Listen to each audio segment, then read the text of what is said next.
Œuvre choisie de Mao Tse-tung, tome 4. Période de la Troisième Guerre civile révolutionnaire. Déclaration du porte-parole du Parti communiste chinois concernant l'ordre notifié au gouvernement réactionnaire du Kuomintang de remettre en état d'arrestation Yasuji Okamura, ex-commandant en chef des forces d'agression japonaises en Chine, et d'arrêter les criminels de guerre civile du Kuomintang. 28 janvier 1949. Dans une dépêche du 26 janvier, l'Agence centrale d'information du gouvernement réactionnaire du Kuomintang à Nankin rapporte.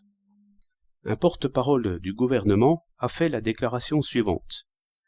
Depuis un mois, le gouvernement a pris diverses mesures et dispositions pour mettre fin à la guerre dans le plus bref délai, afin d'alléger les souffrances du peuple.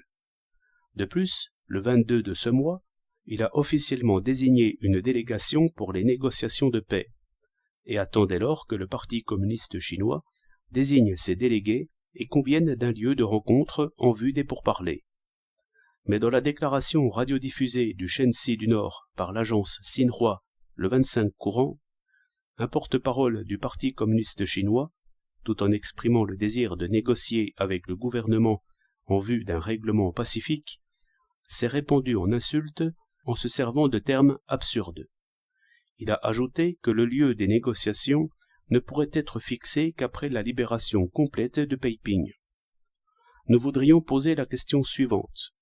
Si le Parti communiste chinois, sous prétexte d'attendre la prétendue libération complète de Peiping, ne désigne pas immédiatement ses délégués, ne convient pas du lieu de la rencontre et n'arrête pas les opérations militaires, n'est-ce pas traîner les choses en longueur et prolonger les maux de la guerre? Personne ne devrait ignorer que le peuple tout entier brûle d'en finir avec les maux de la guerre. Témoignant de sa parfaite sincérité, le gouvernement exprime une fois de plus le désir de voir le Parti communiste chinois se rendre clairement compte qu'il doit faire passer le salut du peuple avant toute autre considération et désigner sans tarder ses délégués en vue des pourparlers, afin que la paix puisse être réalisée au plus tôt. Dans une autre dépêche datée du 26 janvier, l'Agence centrale d'information de Nankin rapporte de Shanghai. À la suite d'une révision de son cas, le 26, par le tribunal militaire chargé du jugement des criminels de guerre, près le ministère de la Défense nationale, le général Yasuji Okamura, criminel de guerre japonais et ex-commandant en chef des forces expéditionnaires japonaises en Chine, a été déclaré non coupable dans un jugement prononcé à 16 heures par le président du tribunal, Che Mei-yu. Une atmosphère tendue régnait dans la salle. Okamura, qui écoutait attentivement debout, eut un léger sourire à la fin de la lecture du verdict. En considération de ce qui précède, le porte-parole du Parti communiste chinois formule les points suivants. 1.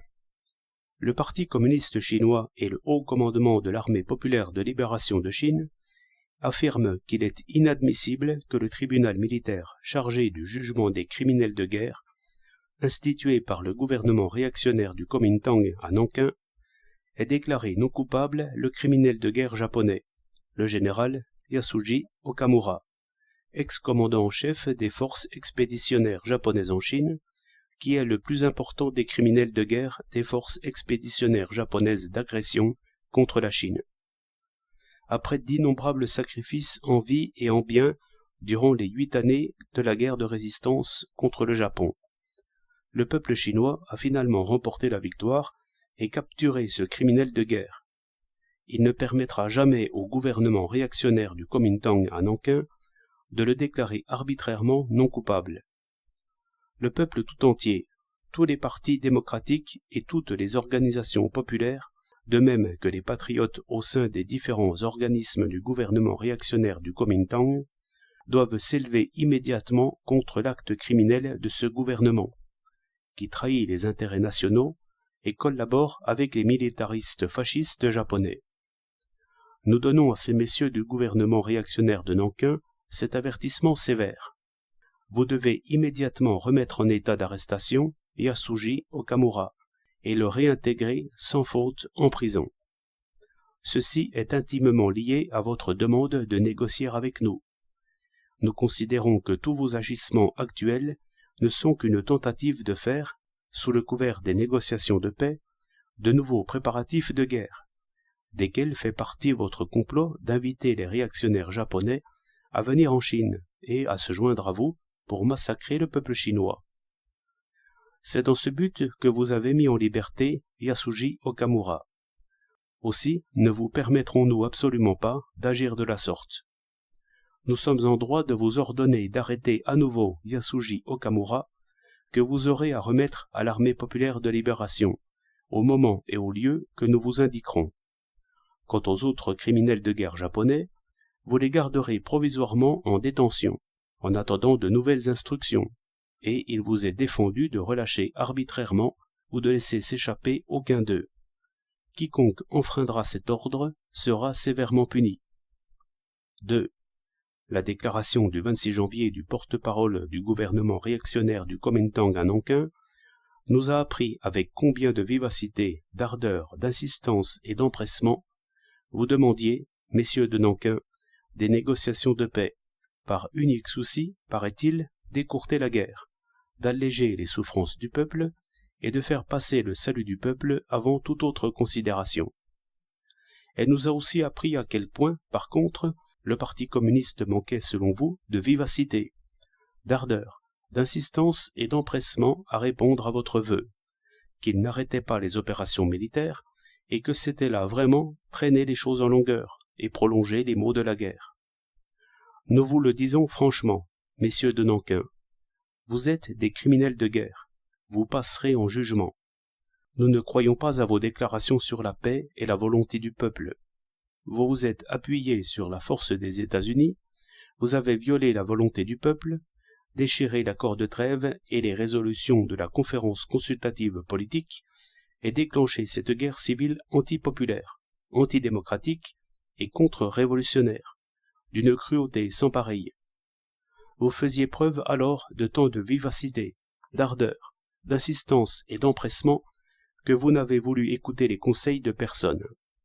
Et lorsque vous avez convoqué la pseudo-Assemblée nationale, mis sur pied la pseudo-constitution, élu le pseudo-président de la République et promulgué le pseudo-décret de mobilisation pour réprimer la rébellion, vous faisiez à nouveau preuve de tant de vivacité, d'ardeur, d'insistance et d'empressement que, comme toujours, vous n'avez voulu écouter les conseils de personne. À ce moment-là, à Shanghai, à Nankin et dans les autres grandes villes, les prétendus conseils consultatifs, chambres de commerce, syndicats ouvriers, unions paysannes, associations des femmes et organisations culturelles, qui tous sont fabriqués par votre gouvernement ou utilisés comme instruments de votre politique, faisaient tant de tapage au sujet du soutien à la mobilisation pour réprimer la rébellion et de l'extermination des bandits communistes, et témoignaient une fois de plus de tant de vivacité, d'ardeur, d'insistance et d'empressement, qu'ils n'ont voulu écouter les conseils de personne. 2 ans et demi se sont maintenant écoulés, et pendant cette période, les gens que vous avez massacrés se chiffrent par millions. Les villages que vous avez incendiés, les femmes que vous avez violées, les richesses que vous avez pillées, et les vies et biens détruits par votre aviation ne se comptent plus. Vous avez commis les crimes les plus odieux, et nous avons des comptes à régler avec vous. Il paraît que vous êtes fort hostile à la lutte pour le règlement des comptes. Mais cette fois, nous avons de bonnes raisons pour mener cette lutte. Les comptes doivent être réglés. La lutte pour les régler doit avoir lieu. Vous êtes vaincus. Vous avez soulevé la colère du peuple, et le peuple s'est levé tout entier contre vous dans une lutte à mort. Le peuple ne vous aime pas, le peuple vous condamne. Il est debout et vous vous trouvez isolé. Voilà pourquoi vous avez été vaincus. Vous avez proposé 5 conditions pour des négociations de paix, et nous en avons avancé 8. Le peuple s'est rallié aussitôt à nos 8 conditions, et non à vos 5 conditions. Vous n'osez ni repousser nos 8 conditions, ni insister sur les 5 vôtres. Vous déclarez que vous acceptez de prendre nos 8 conditions comme base des négociations. N'est-ce pas déjà bien? Pourquoi donc ne pas se hâter de négocier? Ainsi, il semble que vous êtes plein de vivacité, d'ardeur, d'insistance et d'empressement, que vous êtes très favorable à la cessation inconditionnelle des hostilités, et que vous voulez bien écourter la guerre, alléger les souffrances du peuple, et faire passer le salut du peuple avant toute autre considération. Et nous, évidemment, nous ne montrons ni vivacité, ni ardeur, ni insistance, ni empressement. Nous cherchons à traîner les choses en longueur et prolonger les maux de la guerre. Mais attendez, messieurs de Nankin, nous saurons faire preuve de vivacité, d'ardeur, d'insistance et d'empressement. Assurément, la durée de la guerre sera écourtée et les souffrances du peuple allégées. Puisque vous acceptez nos 8 conditions comme base des négociations, nous allons, vous et nous, avoir fort à faire. Pour appliquer ces 8 conditions, nous aurons de quoi nous occuper tous, vous, nous, les partis démocratiques, les organisations populaires et les gens de tous les milieux, pendant plusieurs mois, une demi-année, une année entière ou plusieurs années, et même alors nous ne serons peut-être pas encore au bout. Écoutez bien, messieurs de Nankin, les 8 conditions ne sont pas des articles abstraits. Il faut leur donner un contenu concret. Durant la courte période actuelle, il importe que chacun de nous réfléchisse. Si cela prend un peu de temps, le peuple nous le pardonnera. Pour parler franchement, le peuple veut que nous soyons bien préparés pour ces négociations. Celles-ci devront avoir lieu, et il ne sera permis à qui que ce soit de faire volte-face en refusant de négocier.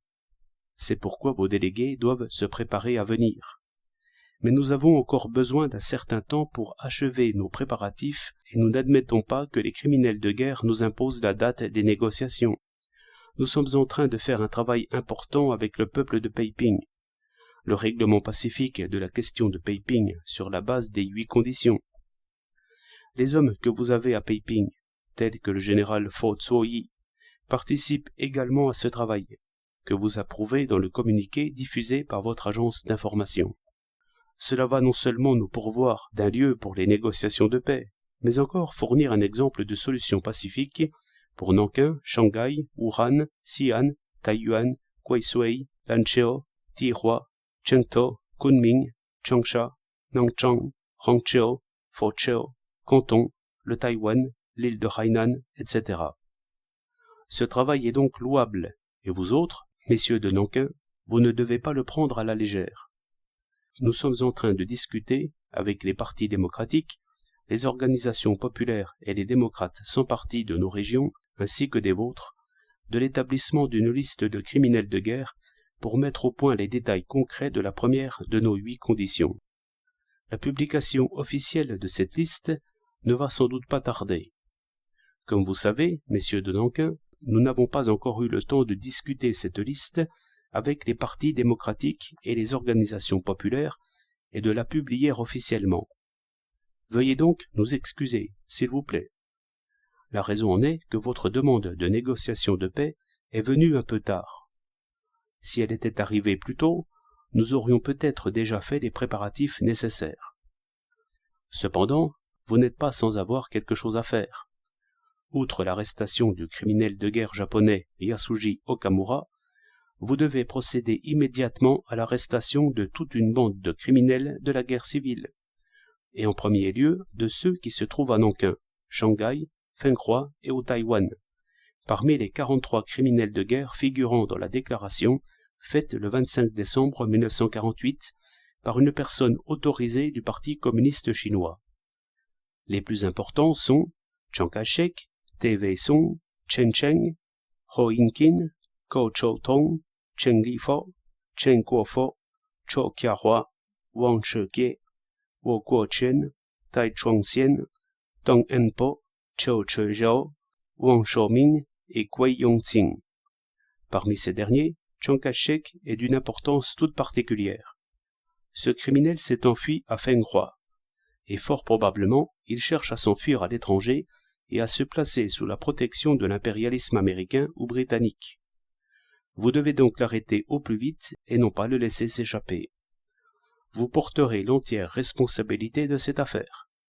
Si ces criminels prennent la fuite, vous serez incriminé de mise en liberté de bandits, et aucune indulgence ne vous sera accordée. Que nul ne prétende n'avoir pas été averti. Nous estimons que c'est seulement en arrêtant ces criminels de guerre que vous aurez accompli un travail sérieux pour écourter la guerre et alléger les souffrances du peuple. Aussi longtemps que les criminels de guerre seront en liberté, la guerre ne fera que se prolonger en aggravant les souffrances du peuple. 3. Nous exigeons du gouvernement réactionnaire de Nankin une réponse aux 2 points susmentionnés. 4. Nankin sera avisé une autre fois des préparatifs que les 2 parties devront faire pour remplir les 7 autres conditions.